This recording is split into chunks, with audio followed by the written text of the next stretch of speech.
kita diskusi lebih lanjut tentang digital disruption. Semua hal nanti akan digantikan oleh robot. Apa yang bisa mekanik dan elektrik pasti diganti robot. Jadi manusia semuanya nanti bisa digantikan oleh AI.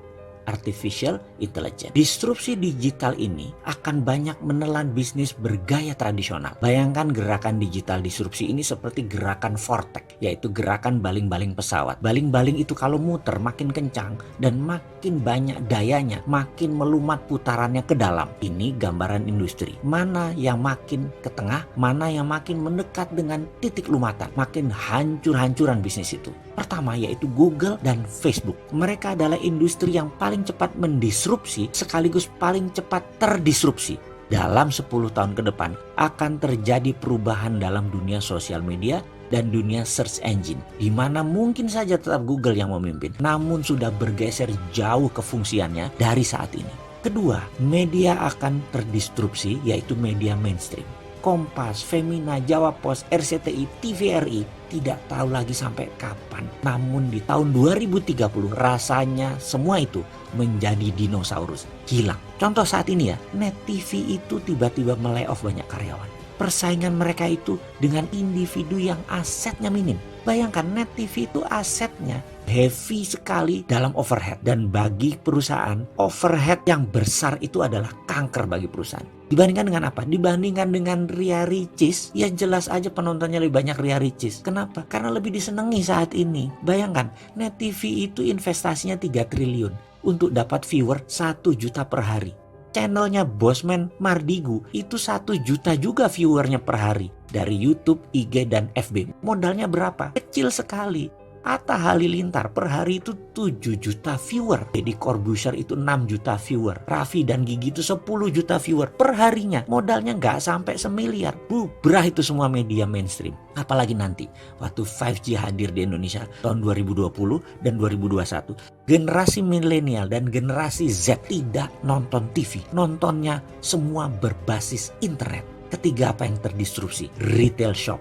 Ramayana, Matahari, departemen store serba ada akan musnah menjadi marketplace digital jualannya. Menjadi personal bisnis itu dan menjadi direct bisnis itu. Produsen langsung ke konsumen dan konsumen langsung request ke produsen. Nggak ada lagi orang tengah, nggak ada lagi pajangan, nggak ada lagi retail shop. Keempat adalah hadirnya fintech, financial technology. Barusan kita cerita kalau banyak bank akan atau sudah mengurangi kantor cabangnya. Ini akan merubah dunia perbankan, baik dari jumlah cabang, jumlah karyawan, hingga jumlah ATM. Di tahun 2030 bahkan, dibandingkan dengan saat ini, akan tinggal 20% jumlah karyawan bank, cabang bank, dan mesin ATM. Karena semua sudah menjadi mobile. Kelima, selanjutnya, apa yang terdisrupsi? Telekomunikasi. WA itu akan melibas semuanya. Telkom akan berubah landscape-nya. Kenapa? Karena mendadak komunikasi menjadi semuanya gratis. 5G nanti bisa gratis. Dan kalau Telkom mengadopsinya telat, baru 2045, Singapura sudah mengadopsinya sekarang, maka di tahun 2021 telepon kita bisa 3. Salah satu teleponnya adalah Singtel. Karena kita nggak bisa tahan lagi udah pakai satelit. Semua wilayah Indonesia di cover dan gratis. Mampus itu Telkom. Tapi itu adalah bisnis yang terjadi bahwa telekomunikasi akan terdisrupt kalau tidak cepat-cepat melakukan perubahan game changing. Kenapa? Karena telekomunikasi merubah dari more for less jadi more for zero. Itulah yang dilakukan oleh digital company. Mereka menghasilkan more for zero. Itulah ciri digital disruption. Keenam, apa yang terdisrupsi kemudian? Edukasi. Edukasi nanti tidak akan pakai ruang kelas dan guru lagi. Apa yang dilakukan? Mereka menggunakan digital, ruang kelas tidak sebanyak sekarang lagi. Kampus dan sekolahan itu tinggal separuh kebutuhan ruang kelasnya karena semua digital. Guru dan dosen tinggal separuh dibandingkan saat ini. Karena itu akan terjadi disrupsi gila-gilaan di bidang edukasi.